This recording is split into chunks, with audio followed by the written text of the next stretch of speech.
Hello, good morning, good evening, good afternoon to everybody. Welcome to this webinar. My name is Ada Cuevas, and it's my pleasure to chair this webinar, COVID-19, Obesity and Cardiovascular Disease, the New Frontier. Next one. Some recommendations. This webinar will be recorded. Please use the question and answer function to post comments and questions that will be addressed during the panel discussion. The recording slides and certificate of attendance will be circulated post the webinar. Next one. Well, that is the introduction for myself. I work in Chile in obesity and metabolic medicine in the Center for Advanced Metabolic Medicine and Nutrition. Next one. So here is our agenda for the webinar. You can see that we will have an excellent speaker with great conference. And at the end of the presentation, we will have a panel discussion with all our speakers. Next one. Next one. And here we have our great group of speakers. First, we will have an introduction by Joanna Ralston, who is CEO of the World Obesity Federation. He's taking care of the plan of obesity for the World Obesity Federation for the next 5 years. Then we will have to Dr. Rachel Batterham, Dr. Al Mamoud, and Sarah Lebrock. That I will introduce you much better before their presentations. Next one. And well, we know that from early this year, the world is affected by COVID-19 pandemic. And according to the data from the Johns Hopkins University, there are more than 36 millions of cases, and unfortunately more than 1 million global deaths. This disease is affecting 188 countries in the world. The next one. In addition, we know that people living with obesity have a more risk to develop a more severe COVID-19 disease, and also have a more risk to have a higher risk of mortality and by COVID-19 disease. And in addition, the next one, we know, the next one, that obesity is associated to other medical conditions that also increase the risk for COVID-19, such as cardiovascular disease, hypertension, and diabetes. For that reason, this webinar is very important because it focuses in all these three medical conditions that are affecting our patients in all over the world. The next one. So now I will introduce you to Joanna Ralston, that she's going to talk to us about the collaboration between World Obesity Federation and World Health Federation. Johanna.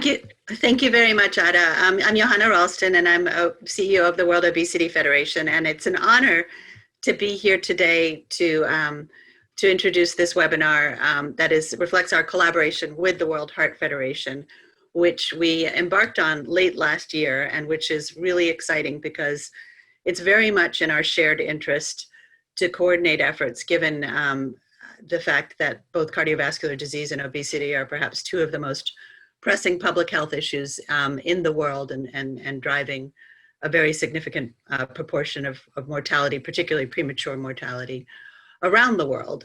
And working together, we can be far more impactful and effective than working in silos.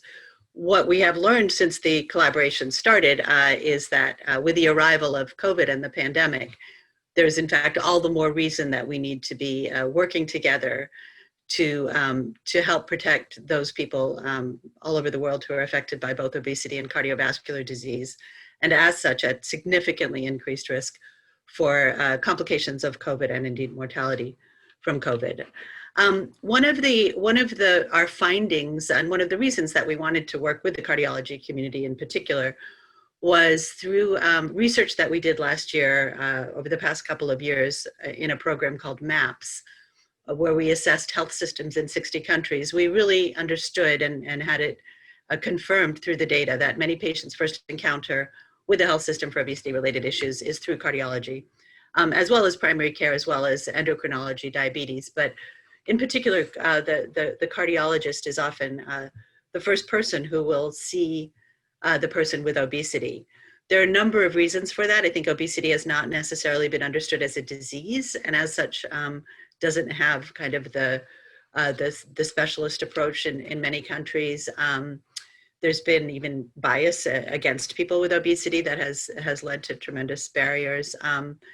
And in fact, the work that we do through SCOPE, which is the Strategic Center for Obesity Professional Education, it has meant to address this, both broadly around how to train healthcare professionals across all disciplines in addressing people living with obesity in their practice and in their work. And now specifically a series of 6 modules that we are working on collaboratively with the World Heart Federation to provide training in cardiovascular disease and obesity for healthcare professionals across all specialties. So it's really an honor and a privilege to have such an esteemed group of experts here today. And so with no further ado, I really encourage you, first of all, to come to the SCOPE platform, which sits on the worldobesity.org website, and learn more about the program that we have and the training. But more specifically, we're incredibly honored and encouraged that we have such a fantastic group of speakers today, starting with our friend and colleague and well-known expert, Dr. Al Mamoud. So thank you very much.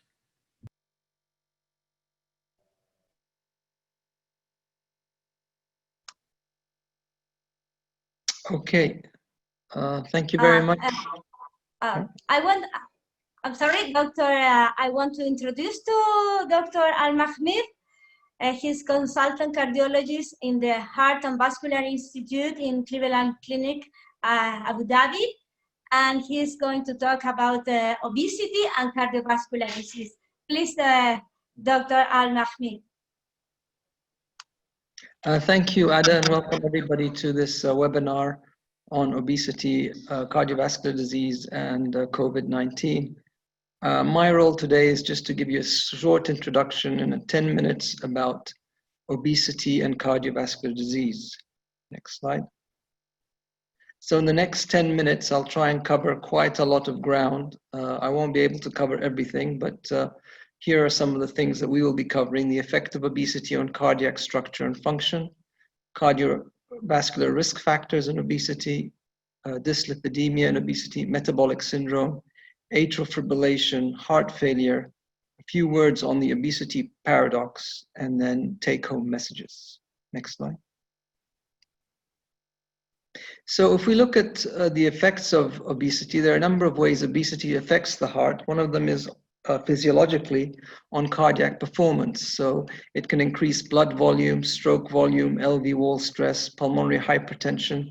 It can also cause, as we know from many years ago, left ventricular remodeling and hypertrophy, left atrial enlargement and right ventricular hypertrophy, particularly if there's pulmonary hypertension.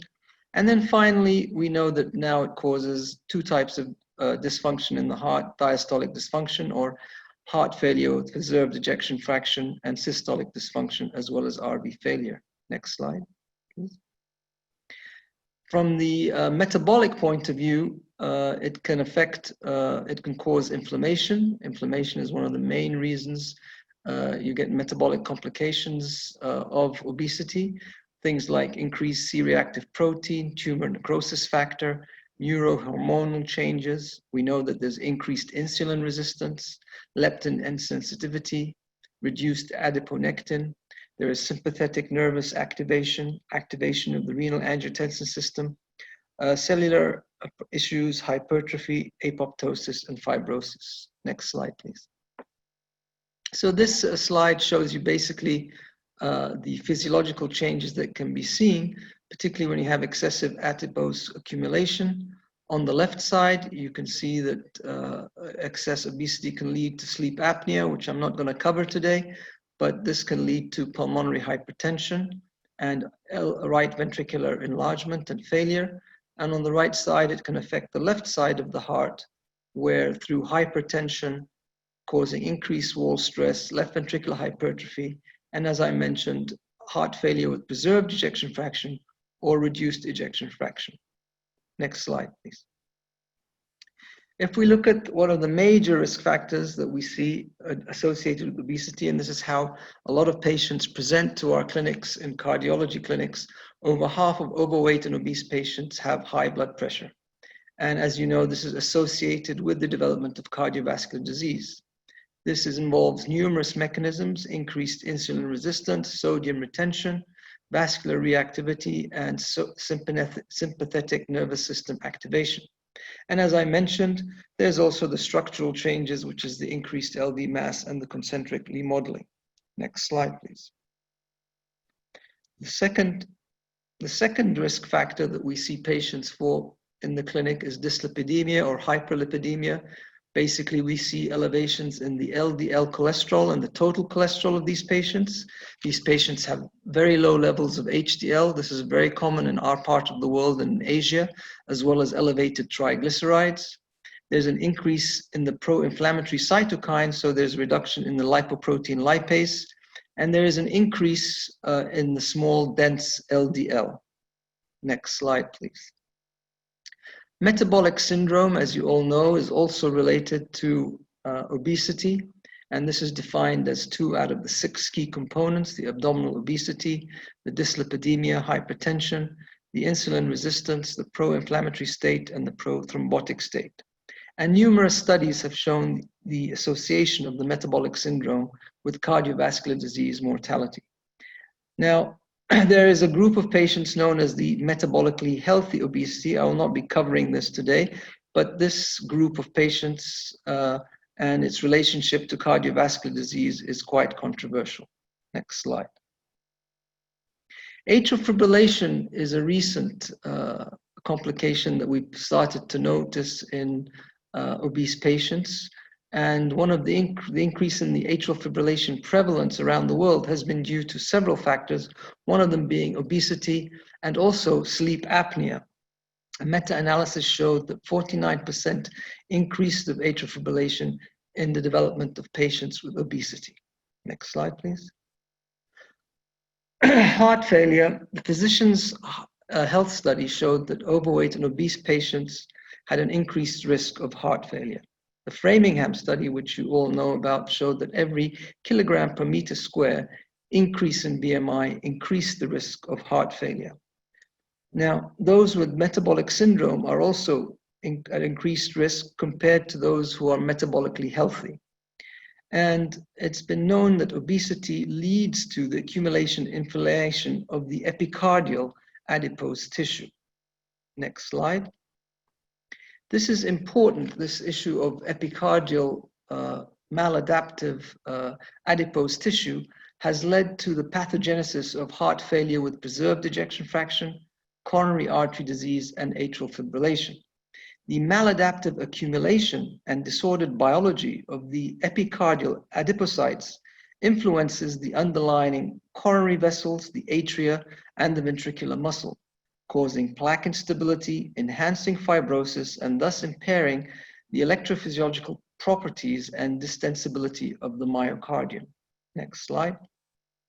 Here in this pictorial diagram by Milton Packer, you can see that the epicardial tissue, epicardial fat accumulates in the heart, and this may result in the secretion of pro-inflammatory cytokines, migration and transformation of mesenchymal stem cells, inflammation, and then may lead to heart failure with a preserved ejection fraction. Next slide, please.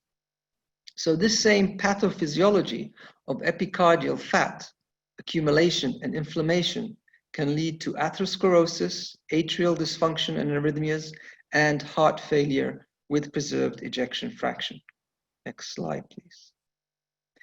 A few words on the obesity paradox. This has been reported in a number of patients with heart failure. Basically, there have been studies where patients who are overweight and mildly obese have done well compared to patients who have been extremely thin. However, this is very controversial, and there's also data that shows that it's more important to look at the cardiorespiratory fitness of the patient, and the better the cardiorespiratory fitness of the patient, the better the prognosis. And finally, the exact mechanisms of this paradox are not known. Next slide. So what are my take-home messages? Obesity is a very serious problem. It leads to various important cardiac complications. The pathophysiology is complex with maladaptive tissue releasing pro-inflammatory cytokines. The prevention and the treatment of obesity requires multidisciplinary teams, including cardiologists.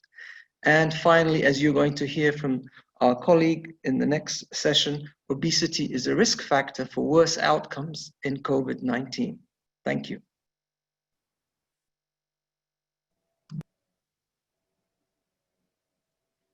Next slide, please. So our next speaker is Professor Rachel Batterham. She's Professor of Obesity, Diabetes and Endocrinology in University College London in the UK. And her conference is Clinical Insights: How can obesity, cardiovascular disease, comorbidity exacerbate COVID-19 complications? Dr. Batterham. Thank you, Ada. It's a real honor to be invited to speak today. I spoke in one of these webinars back in April, and our understanding of how COVID-19 impacts upon obesity and CVD has markedly increased since then. But there's still a lot that we have to learn. So today I'm going to present our current understanding, but undoubtedly this is going to change as things go forward. Next slide, please. So at the beginning of COVID-19, there were reports that people with obesity had higher or more severe outcome. But it wasn't until probably about July, August that we really had very clear data that removed the confounding factors. So the data on this slide are from a meta-analysis of 75 studies, and the data have been adjusted for age, sex, ethnicity, and socioeconomic deprivation. And if we look at these data, then people living with obesity are at increased risk of infection, increased risk of hospitalization, increased risk of ICU admission, and also increased risk of dying from COVID-19. Now, the big question is why? Well, the honest answer is we don't entirely understand why, and it's likely due to a constellation of physiological and social factors. Next slide, please. So there are three main aspects here. So one is the biology of a person living with obesity is slightly different. They have impaired immunity, a state of chronic inflammation, their blood is more likely to clot, and often they have reduced lung capacity. We also know that people with obesity are more likely to have diseases such as heart disease, lung disease, and type 2 diabetes that are independent risk factors for severe COVID-19. We also know that people with obesity may avoid medical care due to weight stigma, and this is one thing we can really do something about. Next slide, please. So just to give you a little bit more background about the impaired immune response. So we know that people with obesity have a slight change in their immune response. So when we look at the cells within the blood that defend against infection, there's a switch in the ratio of the Th2 to the Th1 cells, so different T cell populations, and there's a decrease in the regulatory T cells. Within the adipose tissue itself, then there's an increase in pro-inflammatory cells, in particular macrophages, dendritic cells, cytotoxic T cells, and Th1 T cells. Adipose tissue is incredibly metabolically active. It releases a panoply of adipokines and cytokines. And when a person develops obesity, there's a switch in the pattern that's released. So we end up with adipokines and cytokines that cause inflammation throughout the body and also predispose to the development of clots. So there's an increase in IL-6, TNF-alpha, C-reactive protein, a switch in interferons, increase in resistin, and a decrease in adiponectin. These changes in the adipokine and cytokine profile also drive insulin resistance. Next slide, please. One of the other suggestions put forward is that people with obesity have a higher amount of the ACE2 receptor. Now, the SARS-CoV-2 virus gets into the body by binding to the ACE2 receptor. This is present in airways, gut, endothelial cells, but also on adipocytes. So there's a suggestion that there's an increased viral reservoir in people living with obesity. We also know, as I've touched on already, that people with obesity have increased independent risk factors. So type 2 diabetes, cardiovascular disease, renal and liver disease. Next slide, please. And then there's the impact of obesity per se upon the lungs. So fat within the abdomen means that the lower part of the lungs can't expand properly, and we end up with airway collapse in the lower part of the lungs, but this is where most of the blood goes. So not as much oxygen gets from the lungs into the blood. There's also an increased prevalence of disordered breathing, for example, obstructive sleep apnea and asthma, which impact upon respiratory reserve. Intubation and ventilation can be more challenging in people with higher BMI, as can diagnostic imaging can be more challenging. So the last two factors can make managing a person with obesity harder when they're particularly unwell in the ITU setting. There's also a question about vitamin D deficiency, which tends to be more common in people living with obesity. And I know that most ITUs give patients a vitamin D supplementation on arrival just to make sure that this is corrected for. Next slide, please. So just to summarize for obesity, what the current understanding is about why people with obesity have more severe COVID-19. So there's the altered biology with dysfunctional adipose tissue, systemic inflammation, impaired immune response, and metabolic abnormalities. This interacts with the respiratory reserve, which is reduced, and also the obesity-associated comorbidities. But also, many people living with obesity delay seeking help. So the fact that they go into hospital at a later stage also impacts upon the need for ICU and potentially greater mortality. Next slide, please. So I'm now going to move on to cardiovascular disease and COVID-19. So we know that people with established cardiovascular disease have increased morbidity and mortality with COVID-19. There are also the fact that people who are having heart attacks are delaying going to the emergency department because of fear of going to hospital during the COVID-19 epidemic. So there's a double effect here of actually delayed presentation of their current problem. COVID-19 also has a marked impact upon the CV system. And also some of the drugs that are currently being used, the antiviral drugs, have cardiac toxic effects. Next slide, please. So the granularity of the data with people with cardiovascular disease in terms of admissions mortality is less than we have for obesity. So this slide here just shows you data for mortality. And again, it's taken from a meta-analysis of 26 different studies encompassing 8,000 patients. And if we look at patients with or without coronary artery disease, we can see an increased mortality. We also see this for people with hypertension and also cerebrovascular disease. Next slide, please. So how does COVID itself impact upon the cardiovascular system?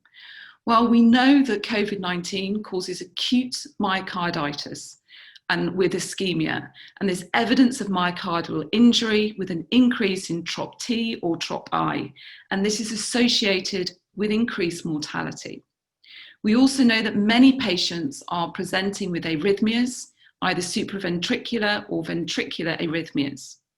Patients are also presenting with acute coronary syndrome, heart failure, either with reduced and preserved ejection fraction or cardiogenic shock, and also patients are presenting with acute pericarditis with or without tamponade. Next slide, please. There are also thromboembolic complications, both arterial thromboembolism, DVT, intracardiac thrombus, microvascular thrombi, pulmonary emboli, and also stroke. And also in children, there have been reports of symptoms similar to Kawasaki disease, which includes cardiac dysfunction with coronary vessel abnormalities. So it's not only adults that are having these CVS manifestations, but also children. Next slide, please. So why? Why is COVID-19 again impacting upon the cardiovascular system? Well, it comes again back to the ACE2 receptor, which is expressed in the lungs, heart, and vessels. And it's a key member of the renin-angiotensin system, which plays a really critical role in the pathophysiology of cardiovascular disease.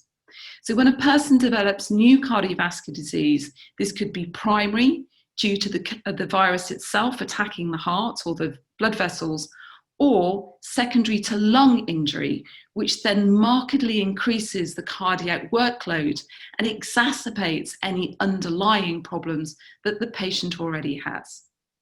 There is also a cytokine storm, so a release of cytokines from an imbalance of T cell activation. So this is the immune system basically causing a greater damage to the body by an over-release of cytokines. We particularly see IL-6 and IL-17, and this is thought to contribute to the cardiovascular disease coming with COVID-19. Next slide, please. So to put all of this together for COVID-19 and the CVS. So SARS-CoV-2 itself acts on the lungs, causes pneumonia, which then drives systemic inflammation and often a cytokine storm. It activates the immune system, which again contributes to the cytokine storm. There's direct binding to the endothelial cells, causing endothelial cell dysfunction, predisposing to acute coronary syndrome, thromboembolism. And then within the heart itself, there's a direct effect, an infection causing myocarditis, heart failure, and arrhythmias. And then there's also the drugs that are being used to try and modulate the course of COVID-19, which themselves can cause arrhythmias. Next slide, please. So to bring all of this together, the key points. So we know that people living with obesity and people living with cardiovascular disease are at increased risk of severe COVID-19 and also at increased risk of dying from COVID-19. We also now know quite clearly that COVID-19 itself can cause de novo cardiovascular disease. In addition, due to the restrictions that COVID-19 is causing, we know that patients have got reduced access to routine medical care. So patients living with obesity and living with cardiovascular disease are having reduced care during a time when they really need this. There's also the adverse impact upon diet, physical activity, availability of healthy food, and also upon psychological well-being. So my critical message here is that for all of our patients, they need optimum support for their physical health and also their psychological health. Next slide, please. Thank you very much for your attention. I know Sarah's going to go on to talk about patient groups, but we really need to find every way possible to support our patients, and patient groups are really critical. Thank you very much. Yes, thank you, Rachel. Our last speaker is Mrs. Sarah Lebrock, who is a director of Obesity UK. She has struggled with her weight for most of her life, so she truly understands what it's like to live with obesity. She is a representative of the Royal College of Physicians Advisory Group on Weight and Health. And her talk is a patient case study, perspective on treatment of obesity, cardiovascular disease during the COVID-19 pandemic. Please, Sarah. Thank you very much, and thank you for having me along today.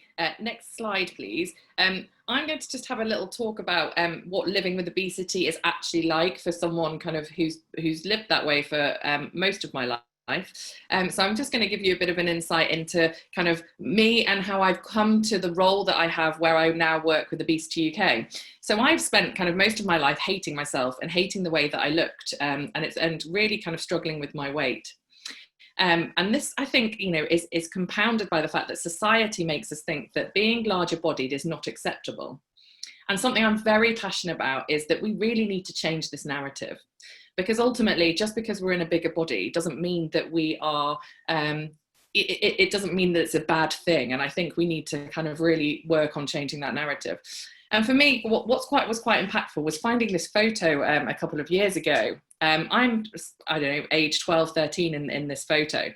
And I remember standing there in that dress, because I'd actually made that dress at school. And I remember feeling fat and really not liking the way I looked, because I had curves. So I had boobs and I had hips, and I kind of developed quite early on. And so therefore my body was different to that of my friends.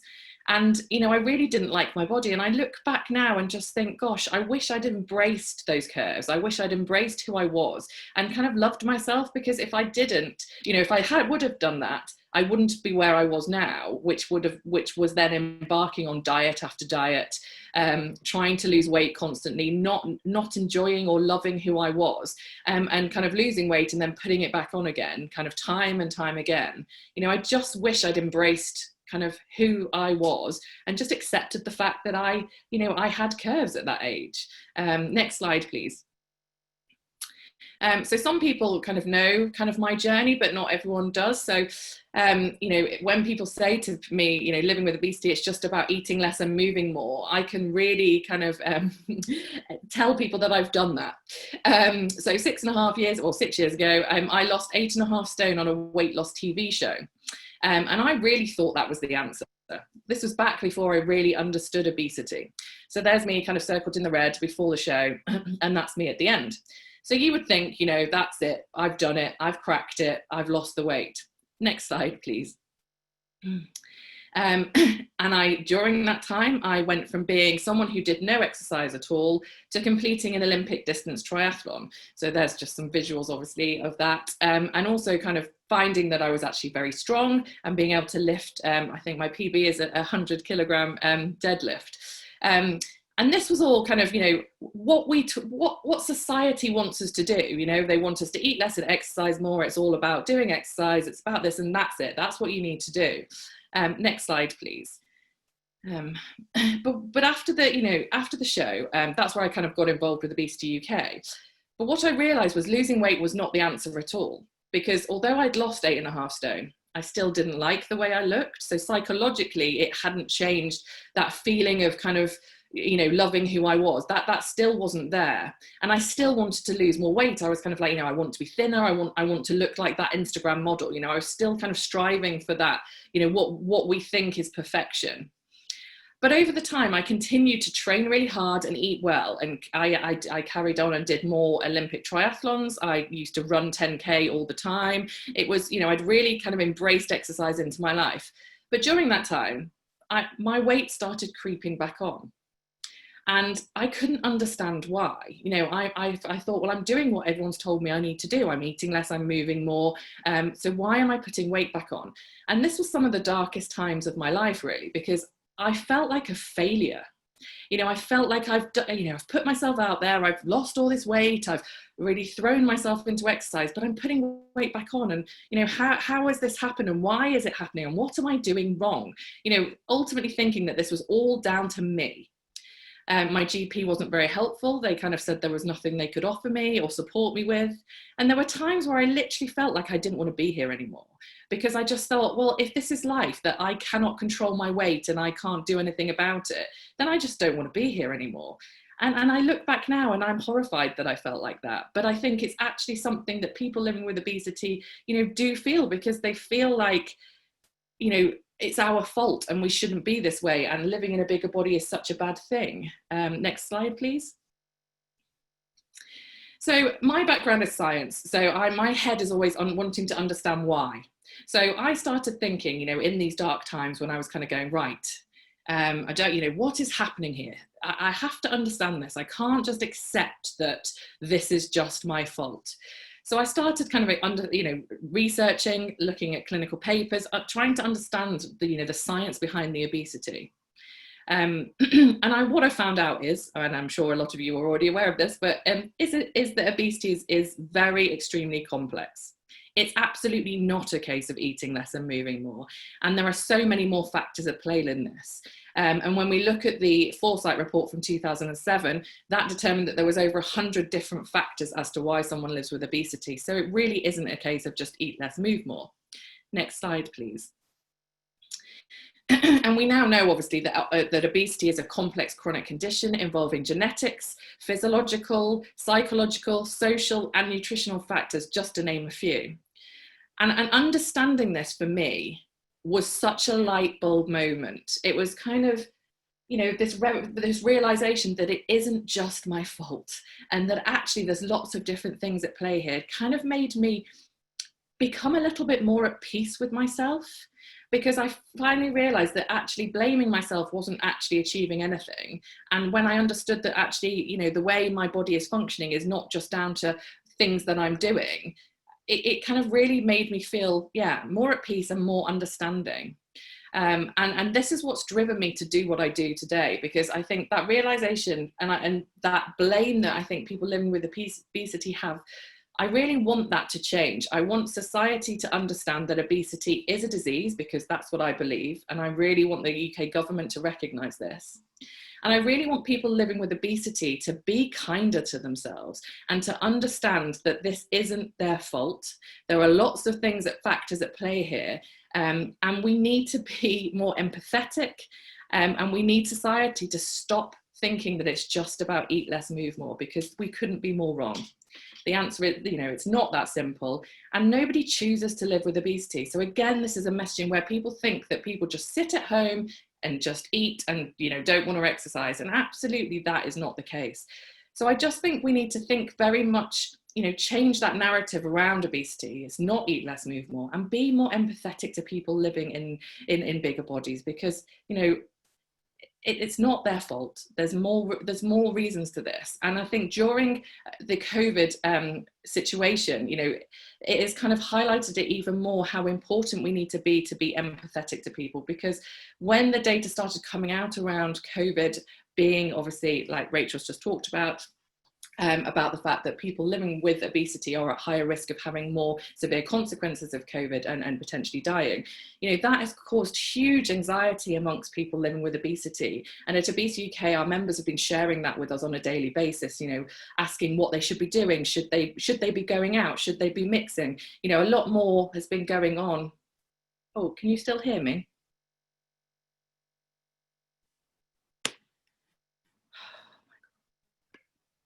Can you still hear me? Yes, okay, fine, sorry, it disappeared off my screen, so I thought I'd disappeared. So I'm glad I haven't. But yeah, so I was just saying, so around the anxiety, you know, people really are just concerned about what they should be doing differently. And I think that's where, you know, the government hasn't been very clear with us. But we really want, you know, people to living with obesity to kind of have that anxiety removed and just to know what is right and what they should be doing to protect themselves. But it's very much been a very highly anxiety time for people. And I hope that now we're a bit clearer around why things are happening and what we can do to protect ourselves and do things differently, that will be a positive moving forward. So I hope that's given you a bit of an insight into what it's like from someone living with obesity from a personal perspective. Yeah, I hope that's been useful. So thank you very much.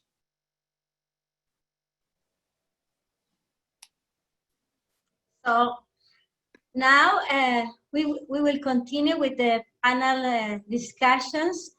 We have a lot of different and interesting questions. I think that, are you hearing me? Is it okay? Yeah, okay. I think that this one is for Dr.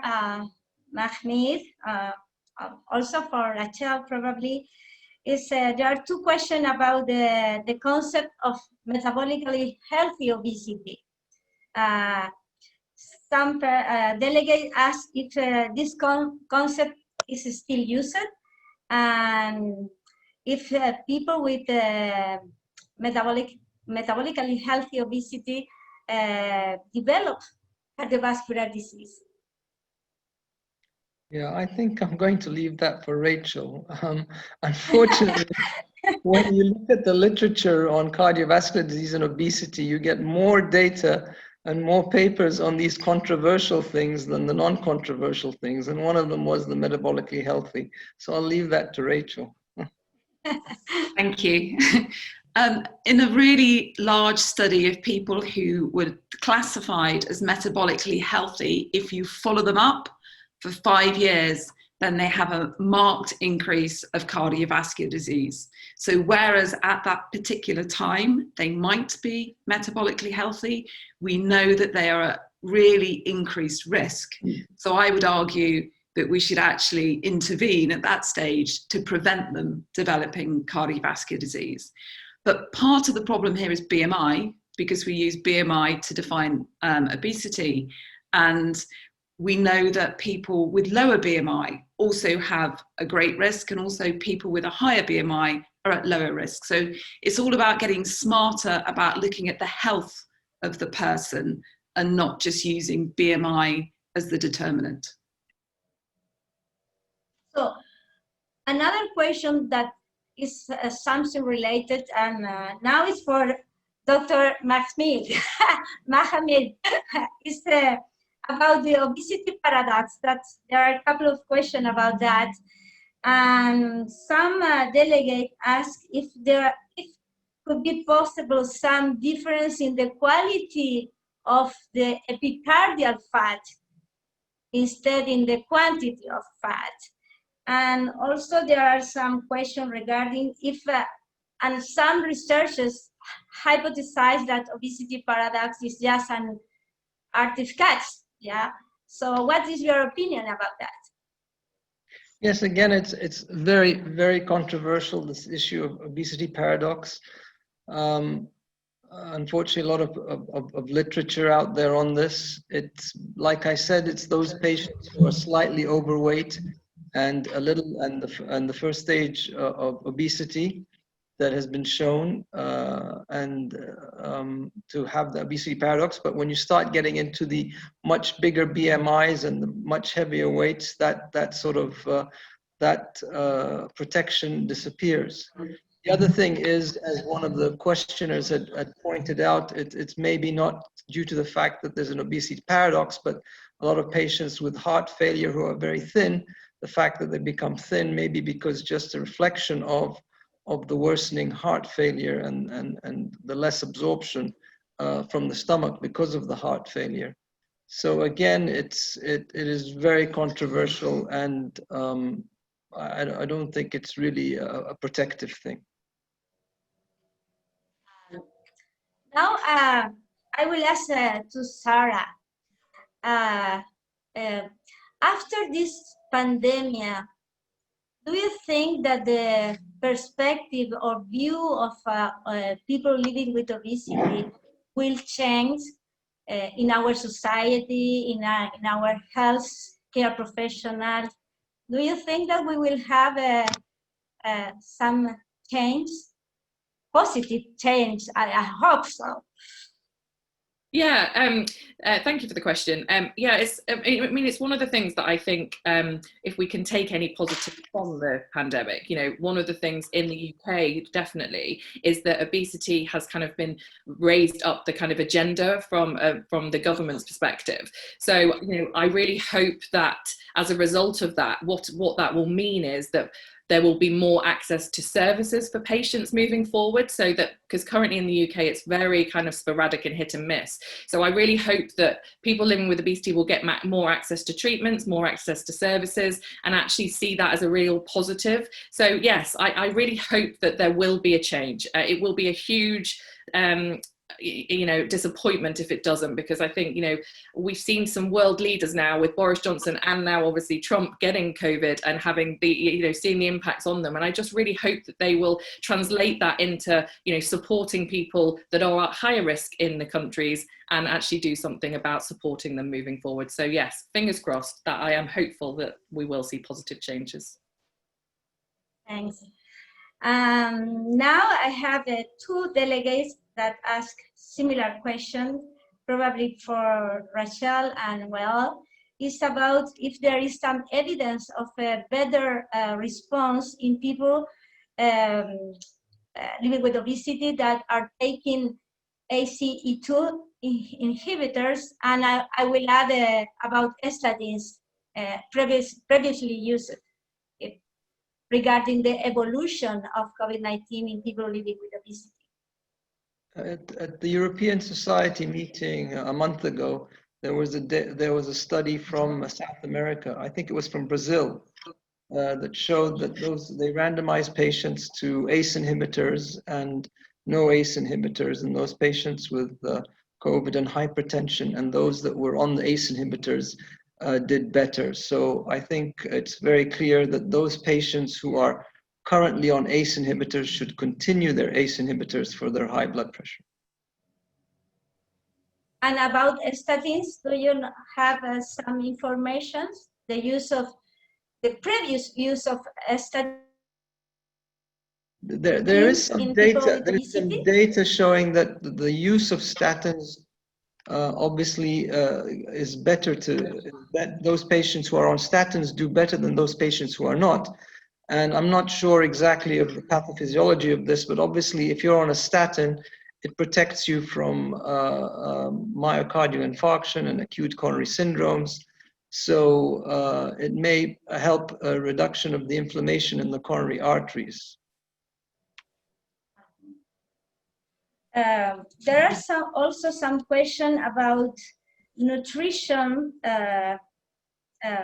recommendation in patients with COVID-19. I don't know who, Rachel or? You mean just in general? So I think. I think that is in general.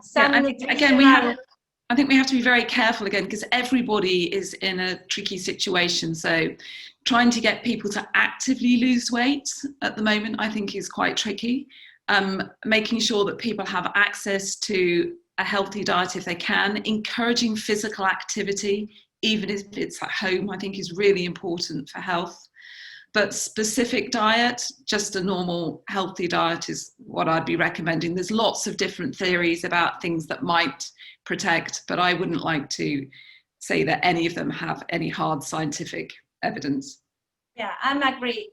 There is another question about the use of ketogenic diet, and I am agree with you. We need to encourage healthy diet, physical activity with obviously the restriction and distance and use of mask. I think the key thing is to make sure. I agree with you. I think the key thing is to make sure that patients have access to care, and also that they don't delay, that if they have any symptoms, that they need to seek help early and not delay because of perceived stigma, or actual stigma, not actually perceived, but they do experience stigma. So we have a lot of questions. It's difficult to read very fast. There is another question that is related to lung function. Is the effect of obesity on lung function due to vital capacity or flow rates? Mainly vital capacity with collapse of the lower airways, which then causes blood oxygen mismatch. So it's mainly the lower parts of the lungs that are affected. But obviously when it comes to ventilation, then there are sort of additional problems. Mm-hmm. And maybe it's a question for Sarah. From the other point of view, do you think that this information that people living with obesity may have can have a reservoir for the virus? Do you think that it could increase the discrimination for our patients, and how the healthcare professional should manage this point and this information? Yeah, that's a really interesting question. And I think, absolutely, I think in the society that we live in, that there will be an element of increased discrimination against people, because obviously when you're living with obesity, you can't hide it. So, it's not a case of, not being able to comment because they can't see it, because they absolutely can. So I'm sure there will be people, and we've had members kind of already talking about this around, having comments made around, should you be out, kind of, aren't you at risk, and all this kind of thing. And I'm also kind of beginning to do some work around, how that works in the workplace as well, around kind of what extra precautions need to be taken for people returning to work that are living with obesity. So I think it's just a case of being, sensible, following kind of the guidance that's out there, and just making sure that, if you feel like you need extra precautions because you are at higher risk, then make people aware of that, and actually kind of ask for them. But again, that comes with its own challenges, because do you really want to highlight that you're living with obesity and actually, make that an issue? It's a very hard one. But I think ultimately what you've got to think about is your health and your protection. And if you need something, then I would hope that people will reach out and ask for it. But I do think it's very challenging because of the stigma attached to obesity. It's not an easy one. That's right, thank you. And here we have another question, maybe for Wael. Should we take aspirin for prevention? Aspirin in terms of prevention for coronary artery disease, I think or for corona, or yes, just prophylactic aspirin. Yeah. I think a lot of the data in the last few years has shown that there is really no benefit of using aspirin, even if you're diabetic, as a secondary precaution, as a primary prevention for coronary artery disease and stroke. It only causes more bleeding, GI bleeding mainly, and strokes, bleeding in the head. So unless you have coronary artery disease, or you've had a previous stroke, or you're extremely high risk, I would not recommend using aspirin. And there is another question regarding metformin, use of metformin in people living with obesity and COVID-19. Maybe Rachel can tell us about that. I'm not aware of any data suggesting that would particularly bring any benefit. So unless Walid is aware of any, I'm not. So. Okay, and it's another question, maybe for all of you. What will be your advice and recommendation for people living with obesity and for health authority in the near future for people living with obesity, cardiovascular disease, and COVID? Maybe I was thinking regarding to vaccination. Do you think that people living with obesity should be a priority group in this term?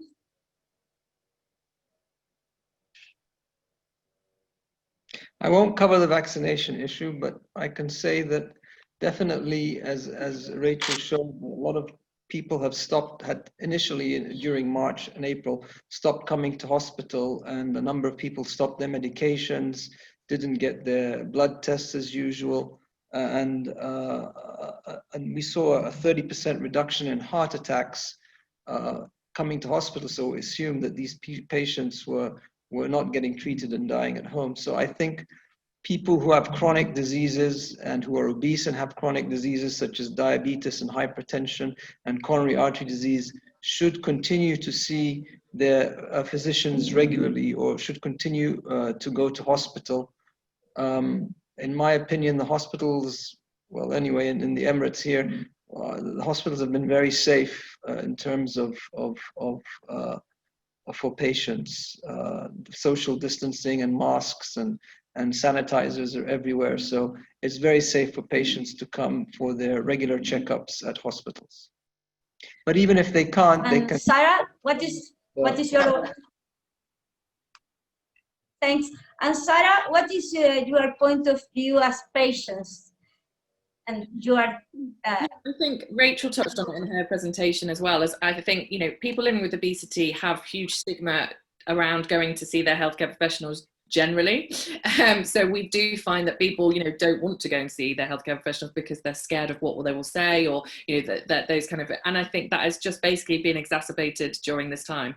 So, you know, you're now even more less likely to want to go to hospital or want to see a healthcare professional because you know now that you're at higher risk. And also, you know, so you then don't want those kind of stigmatizing comments or even to feel, you know, any worse about yourself. So therefore, let's remove yourself from that situation and stay at home. So, you know, this will have, you know, huge detrimental consequences on things. You know, when we've heard historically situations where people have had, I don't know, might have found a lump and then ignored it because of the you know, the stigma. And I'm sure this is only just going to get worse with COVID as well. So, you know, yeah, it's a huge problem, and I hope that it's something that we can get through. Thank you. Well, I think that we are on time. Thank you for all our excellent speaker, and we have a lot of more questions that we will answer by email to each of our delegates. And finally, I want to mention that after this pandemic, we have cleared that obesity is a risk factor for cardiovascular disease and COVID-19. Obesity and cardiovascular disease are conditions that increase the severity and mortality of COVID-19. So therefore, we have a new challenge and a new frontier. We need to have a collaborative work in order to support, protect, and give an early and appropriate treatment to our patients living with obesity. So thank you very much to our speaker, excellent speaker, and of course to our delegates to be present today. Thank you.